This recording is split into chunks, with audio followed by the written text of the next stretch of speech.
नमस्कार, मैं हूं निकिता और आप देख रहे हैं सत्य हिंदी। एक नजर डालते हैं अब तक की सुर्खियों पर। भारत सरकार की दूरसंचार विभाग के मोबाइल फोन में संचार साथी ऐप प्री इंस्टॉल कराने के निर्देशों पर संचार मंत्री ज्योतिरादित्य सिंधिया ने स्पष्टीकरण दिया है। उन्होंने कहा कि ये ऐप अगर आप अपने मोबाइल में नहीं रखना चाहते हैं तो इसे हटा सकते हैं, यानी डिलीट कर सकते हैं। यह पूरी तरह ऑप्शनल है। ऐप को लेकर उठे विवाद के बाद उन्होंने पत्रकारों से बात करते हुए कहा कि अगर आप इस ऐप का इस्तेमाल नहीं करना चाहते तो रजिस्टर मत करो और डिलीट करना है तो डिलीट कर लो। साथ ही उन्होंने कहा कि लेकिन देश में हर व्यक्ति को नहीं मालूम कि ये ऐप फ्रॉड से बचाने, चोरी से बचाने के लिए है। हर व्यक्ति तक ये ऐप पहुंचाना हमारी जिम्मेदारी है। सिंधिया ने स्पष्ट किया कि अगर इस ऐप पर आप रजिस्टर करोगे तभी एक्टिव होगा, अगर नहीं करोगे तो नहीं होगा। संचार साथी ऐप को सभी नए मोबाइल फोन में पहले से इंस्टॉल करने के केंद्र सरकार के आदेश पर उठा बड़ा विवाद बढ़ते ही केंद्रीय मंत्री ज्योतिरादित्य सिंधिया ने मंगलवार को सफाई दी। उन्होंने कहा कि यह ऐप पूरी तरह वैकल्पिक है, अनिवार्य नहीं। उन्होंने कहा कि नागरिक चाहे तो ऐप एक्टिवेट करें, नहीं चाहे तो डिलीट कर दें। सिंधिया ने स्पष्ट किया कि ऐप में ना ही कोई जासूसी है और ना ही कॉल मॉनिटरिंग, बल्कि इसका मकसद सिर्फ साइबर फ्रॉड से सुरक्षा देना है। यह स्पष्टीकरण तब आया जब दूरसंचार विभाग ने फोन कंपनियों को नए फोन में ऐप प्री इंस्टॉल करने और पुराने डिवाइस में अपडेट के जरिए भेजने का आदेश दिया था। ऐप की कैमरा, कॉल, मैसेज और लोकेशन जैसी कई परमिशन को लेकर प्रिवेसी पर बड़ा राजनीतिक विवाद खड़ा हो गया। प्रियंका गांधी ने इसे जासूसी ऐप और तानाशाही की ओर बढ़ता कदम बताया। कई विपक्षी नेताओं ने भी इसे पेगासस प्लस प्लस और बिग बॉस निगरानी करार दिया। सोशल मीडिया पर हैशटैग संचार साथी स्पाईवेयर और हैशटैग पेगासस 2 ट्रेंड कर रहे हैं। विशेषज्ञों का कहना है कि यदि निगरानी साबित होती है तो यह निष्ठा के अधिकार का उल्लंघन माना जाएगा।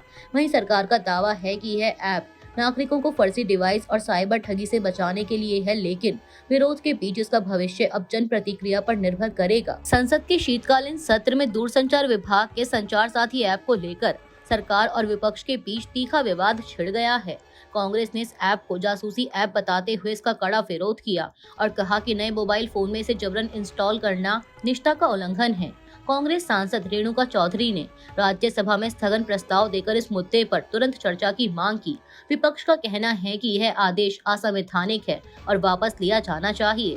वहीं बीजेपी ने आरोपों को खारिज करते हुए कहा कि यह एप्लीकेशन डिजिटल सुरक्षा बढ़ाने और डेटा चोरी रोकने के लिए बनाया गया है। बीजेपी सांसद शशांक मणि त्रिपाठी ने कहा कि यह स्वदेशी ऐप है और इससे गोपनीयता को कोई खतरा नहीं होगा। वहीं केंद्रीय मंत्री किरण रिजिजू ने कहा कि विपक्ष बिना जरूरत संसद की कार्यवाही बाधित कर रहा है। विशेषज्ञों का मानना है कि यह विवाद अब गोपनीयता बनाम सुरक्षा की बहस बन गया है और इस पर संसद में चर्चा की मांग और तेज हो गई है। मामला भी अनसुलझा है और सत्र की कार्यवाही पर इसका असर पड़ सकता है। भारत सरकार के नए आदेश पर बढ़ते विवाद के बीच एप्पल ने संकेत दिया है कि वह अपने आईफोन में सरकारी साइबर सेफ्टी ऐप संचार साथी प्रीलोड करने के आदेश का पालन नहीं करेगा। सरकार ने एप्पल, सैमसंग और Xiaomi जैसी कंपनियों से कहा है कि वे 90 दिनों के भीतर इस ऐप को अपने स्मार्टफोन में अनिवार्य रूप से डालें और यह भी सुनिश्चित करें कि ऐप को डिलीट या डिसेबल ना किया जा सके। यह एप्लीकेशन चोरी हुए फोन को ट्रैक करने और गलत इस्तेमाल रोकने के लिए बनाया गया है, लेकिन आलोचकों का कहना है कि यह कदम सरकार को देश के 73 करोड़ स्मार्टफोन्स तक पहुंच देने वाला एक संभावित सर्विलांस टूल बन सकता है। विरोध बढ़ने के बाद टेलीकॉम मंत्री ज्योतिरादित्य सिंधिया ने सफाई दी कि ऐप वॉलंटरी है और यूजर इसे कभी भी डिलीट कर सकते हैं। सूत्रों के अनुसार एप्पल का कहना है कि ऐसे आदेश दुनिया में कहीं भी लागू नहीं किए जाते और यह iOS की प्राइवेसी और सिक्योरिटी के लिए जोखिम पैदा करेगा। कंपनी ना तो कोर्ट जाएगी और ना ही पब्लिक विवाद करेगी, लेकिन सरकार को अपनी आपत्तियां बताएगी। कर्नाटक में मुख्यमंत्री बदलने की अटकलों के बीच मुख्यमंत्री सिद्धरमैया ने साफ कहा है कि उप मुख्यमंत्री DK शिवकुमार तभी मुख्यमंत्री बनेंगे जब पार्टी हाईकमान कहेगा। यह बयान उन्होंने उस समय दिया जब मीडिया ने उनसे पूछा कि शिवकुमार कब CM बनेंगे। दोनों नेता शिवकुमार के घर नाश्ते पर मिले ताकि विपक्ष की ओर से उठाए जा रहे राजनीतिक अस्थिरता के आरोपों को शांत किया जा सके। गौरतलब है कि सत्ता हस्तांतरण की चर्चा तब तेज होनी शुरू हुई जब कांग्रेस सरकार ने 2.5 साल पूरे किए। शिवकुमार का दावा है कि 2023 चुनाव जीतने के बाद 5-6 नेताओं की मौजूदगी में यह तय हुआ था कि 2.5 साल बाद सिद्धरमैया पद छोड़ेंगे। हालांकि कांग्रेस हाईकमान दुविधा में है क्योंकि सिद्धरमैया का जनाधार मजबूत है। जबकि शिव कुमार पार्टी के साधन संपन्न और भरोसेमंद नेता माने जाते हैं। वहीं सिद्धरमैया ने आज कहा कि कैबिनेट फेरबदल और भविष्य के फैसले राहुल गांधी और हाईकमान तय करेंगे। दोनों नेताओं ने इस बात पर जोर दिया कि वे भाई की तरह हैं और 2028 चुनाव तक साथ काम करते रहेंगे। नाश्ते की चर्चा भी सुर्खियों में रही। सीएम सिद्धरमैया ने कहा कि उनके घर हमने नॉनवेज नाश्ता किया जबकि वे खुद शाकाहारी हैं। मेरे घर मैंने उन्हें शाकाहारी नाश्ता दिया जबकि मैं नॉनवेज खाता हूं। संसद में स्पेशल इंटेंसिव रिवीजन यानी SIR पर चर्चा को लेकर सरकार और विपक्ष के बीच हुई बैठक बेनतीजा रही। संसदीय कार्य मंत्री किरेन रिजिजू ने Congress, TMC, Samajwadi party TMK, CPM और आम आदमी पार्टी नेताओं से मुलाकात कर कहा कि चर्चा तो होगी, लेकिन विपक्ष यह तय नहीं कर सकता कि कब होगी। वहीं विपक्षी नेताओं का कहना है कि सरकार चर्चा की समय सीमा बताने को तैयार नहीं है। TMC नेता टेरेक ओब्रायन ने कहा कि उन्होंने सरकार से बुधवार को लोकसभा और फिर राज्यसभा में चर्चा कराने की मांग की, लेकिन सरकार राजी नहीं हुई। कांग्रेस नेता जयराम रमेश ने कहा कि सरकार के रवैये की वजह से भरोसा लगातार टूट रहा है। कांग्रेस अध्यक्ष मल्लिकार्जुन खड़गे ने कहा कि लोग मर रहे हैं और SIR तेजी से किया जा रहा है। यह एक अर्जेंट मामला है। डेमोक्रेसी को बचाने के लिए मैं चाहता हूं कि चर्चा अभी हो। डेमोक्रेसी के हित में, नागरिकों के हित में, देश के हित में। राज्यसभा में TMC, कांग्रेस और DMK सांसद वेल में उतरकर SIR पर तुरंत चर्चा की मांग करते रहे। विपक्ष ने दावा किया कि SIR के दबाव में अब तक 28 बूथ लेवल अधिकारियों की मौत हो चुकी है। विपक्ष ने राज्यसभा चेयरमैन की भी आलोचना की कि उन्होंने नियम 267 के तहत दिए गए नोटिस पढ़े ही नहीं। कई विपक्षी नेताओं का आरोप है कि सरकार SIR पर चर्चा को अगले हफ्ते तक टालना चाहती है और पहले वंदे मातरम पर बहस कराने की कोशिश कर रही है। सुप्रीम कोर्ट ने मंगलवार को केरल में स्पेशल इंटेंसिव रिवीजन यानी SIR की समय सीमा बढ़ाने की मांग पर चुनाव आयोग से 2 दिन में फैसला लेने को कहा है।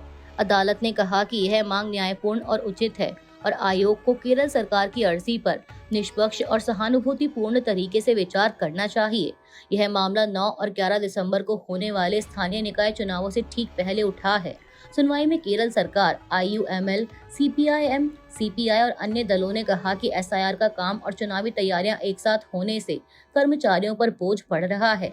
इलेक्शन कमीशन ने जवाब में कहा कि SIR चुनावों में बाधा नहीं डाल रहा और चुनाव ड्यूटी वाले कर्मचारियों को इससे छूट दी गई है। आयोग ने बताया कि लगभग 99% फॉर्म बांटे जा चुके हैं और 80% डिजिटलीकृत हो चुके हैं। सुप्रीम कोर्ट ने कहा कि समय बढ़ाने से किसी भी मतदाता को मौका मिल सकेगा और केरल सरकार से विस्तृत कारणों के साथ अनुरोध भेजने को कहा। वहीं आयोग को 4 दिसंबर तक निर्णय देना होगा। समाजवादी पार्टी के राज्यसभा सांसद रामगोपाल यादव ने वोटर लिस्ट के स्पेशल इंटेंसिव रिवीजन को सत्ता में बने रहने का तिकड़म कहा है। रामगोपाल यादव ने कहा कि SIR की कोई आवश्यकता नहीं थी। 1952 से चुनाव चल रहे थे। हर बार चुनाव से पहले नए मतदाताओं के नाम जोड़े जाते थे, मृत मतदाताओं के नाम काटे जाते थे और किसी को कोई दिक्कत नहीं होती थी। एक सतत प्रक्रिया थी और कोई गड़बड़ घोटाला नहीं था। उन्होंने कहा कि 2014 से पहले क्या SIR हुआ था, लेकिन अब ये सब तिकड़म सत्ता में बने रहने के लिए चल रही है। रामगोपाल यादव ने कहा कि मैंने सर्वदलीय बैठक में भी कहा था कि अगर सामान्य तरीके से वोट के जरिए कोई सत्ता में आता है तो इसका कोई विरोध नहीं करता, लेकिन अगर कोई असामान्य तरीके से आता है तो उसका नतीजा लोगों ने नेपाल और बांग्लादेश में देखा है। इसीलिए इतिहास से लोगों को सीखना चाहिए। लोकसभा में मंगलवार को सरकार ने बताया कि जनगणना 2027 2 चरणों में आयोजित होगी। गृह राज्य मंत्री नित्यानंद राय ने कांग्रेस सांसद राहुल गांधी के सवाल का जवाब देते हुए कहा कि पहला चरण हाउस लिस्टिंग और हाउसिंग सेंसस अप्रैल से सितंबर 2026 के बीच राज्यों और केंद्र शासित प्रदेशों की सुविधा के अनुसार 30 दिनों में पूरा किया जाएगा। इसके बाद दूसरा चरण जनसंख्या गणना फरवरी 2027 में होगा। इस चरण की रेफरेंस तारीख 1 मार्च 2027 रात 12 बजे तय की गई है। हालांकि लद्दाख, जम्मू कश्मीर, हिमाचल प्रदेश और उत्तराखंड के बर्फीले नॉन सिंक्रोनस इलाकों में जनगणना सितंबर 2026 में की जाएगी, जिसकी रेफरेंस तारीख 1 अक्टूबर 2026 होगी। मंत्री ने बताया कि जनगणना के प्रश्न पत्र अलग अलग मंत्रालयों व संगठनों से मिले सुझावों के आधार पर तैयार किए जाते हैं और 150 साल पुराने इस कार्यक्रम में पिछली सीखों को ध्यान में रखा जाता है। उन्होंने यह भी कहा कि cabinet committee on political affairs के फैसले के अनुसार जाति की गिनती भी शामिल की जाएगी। जनगणना 2027 पूरी तरह डिजिटल होगी, जिसमें मोबाइल ऐप से डेटा इकट्ठा किया जाएगा और लोगों को ऑनलाइन स्वयं गणना की सुविधा भी मिलेगी। कांग्रेस नेता और लोकसभा में नेता प्रतिपक्ष राहुल गांधी ने मंगलवार को गुजरात में ड्रग्स, गैर कानूनी शराब और बढ़ते अपराध के मामलों को लेकर बीजेपी सरकार पर तीखा हमला बोला। उन्होंने कहा कि कांग्रेस की जन आक्रोश यात्रा के दौरान लोगों, खासकर महिलाओं ने बताया कि राज्य में ड्रग्स और अपराध का खतरा लगातार बढ़ रहा है और इससे उनके जीवन में असुरक्षा बढ़ी है। राहुल गांधी ने एक्स पर एक पोस्ट करते हुए लिखा कि गुजरात की धरती अब युवाओं को ड्रग्स और अपराध की ओर धकेल रही है और आरोप लगाया कि अपराधियों को सत्ता का संरक्षण मिल रहा है जबकि पीड़ितों को अनदेखा किया जा रहा है। उन्होंने पूछा कि बीजेपी सरकार चुप क्यों है और किस मंत्री की तरफ से अपराधियों को बचाया जा रहा है। राहुल गांधी ने कहा कि यात्रा के दौरान किसानों की परेशानी सबसे बड़ा मुद्दा बनकर सामने आई। हाल की भीषण बाढ़ ने हजारों परिवारों और किसानों की फसलें बर्बाद कर दी हैं, लेकिन डबल इंजन सरकार होने के बावजूद पर्याप्त राहत नहीं दी गई। राहुल गांधी ने कहा कि गुजरात के लोग गुस्से में हैं और पूछ रहे हैं कि किसानों के लोन माफ क्यों नहीं हो रहे और ड्रग्स का कारोबार खत्म क्यों नहीं किया जा रहा। कांग्रेस ने कहा कि वह जनता की बातें सुनती रहेगी और बीजेपी सरकार की नाकामियों को उजागर करती रहेगी। रूस के राष्ट्रपति व्लादिमीर पुतिन के प्रेस सचिव दिमित्री पेस्कोव ने भारत पर अमेरिकी टैरिफ बढ़ने के मुद्दे पर बयान दिया है। एक ऑनलाइन प्रेस कॉन्फ्रेंस में उन्होंने कहा कि रूस अमेरिका और भारत के रिश्तों में दखल नहीं दे सकता, लेकिन वह समझता है कि भारत पर दबाव है। उन्होंने कहा कि रूस और भारत को अपने रिश्ते इस तरह मजबूत बनाने होंगे कि किसी तीसरे देश का असर उन पर ना पड़े। पेस्कोव ने कहा कि दोनों देशों के बीच व्यापार और सहयोग को सुरक्षित रखना जरूरी है क्योंकि इससे दोनों को फायदा होता है। उन्होंने यह भी कहा कि भारत अपने राष्ट्रीय हित खुद तय करता है और रूस इसकी प्रशंसा करता है। बता दें कि राष्ट्रपति व्लादिमीर पुतिन 4 और 5 दिसंबर को भारत के राजकीय दौरे पर आ रहे हैं। इस दौरान उनकी मुलाकात प्रधानमंत्री नरेंद्र मोदी से होगी और राष्ट्रपति द्रौपदी मुर्मू उनके सम्मान में रात्रि भोज देंगी। अभी के लिए इतना ही। बाकी की देश दुनिया की बड़ी खबरों के लिए जुड़े रहिए सत्य हिंदी के साथ। Copyright disclaimer under Section 107 of the Copyright Act 1976. Allowance is made for fair use for purposes such as criticism, comment, news reporting, scholarship, and research. Fair use is a use permitted by copyright statute that might otherwise be infringing.